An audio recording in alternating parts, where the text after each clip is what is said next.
ॐ वन्दे भगवतीं देवीं श्रीरामं च जगद्गुरुं पादपद्मे तयोः श्रित्वा प्रणमामि मुहुर्मुहुः प्रणमामि मुहुर्मुहुः। जिस जगत से हमारा परिचय है वह जगत तर्क गणित की भाषा को समझता है। यहाँ निष्कर्ष तक पहुँचने के लिए विवादों का पथ स्वीकार करना स्वाभाविक क्रम में सम्मिलित है, परंतु इस जगत से परे भी एक जगत है जहाँ तर्क की भाषा को कोई अधिकार प्राप्त नहीं है।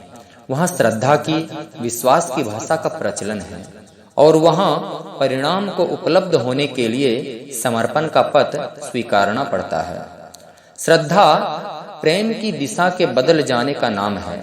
प्रेम जब संसार की ओर बहता है, इंद्रिय सुख में तृप्ति को ढूंढता है, आसक्तियों में उलझता है तो वासना बन जाता है। वही प्रेम जब चेतना की ओर चल पड़ता है, वासनाओं से परे चला जाता है, परमात्मा को समर्पित हो जाता है तो श्रद्धा बन जाता है। तर्क दिखने में बड़ी बातें करता है पर बड़े कमजोर आधार पर खड़ा होता है। तर्क का उद्देश्य अहंकार की रक्षा करना है और इसलिए तर्क रोज बदल जाते हैं। श्रद्धा का पथ अहंकार को मिटाने के बाद ही प्रारंभ होता है, इसीलिए वो शाश्वत है और उस पर चलने का साहस भी बिरले ही जुटा पाते हैं। जो स्वयं को मिटाकर चलने का साहस रखे वह मात्र वही इस पथ का पथिक बन पाता है।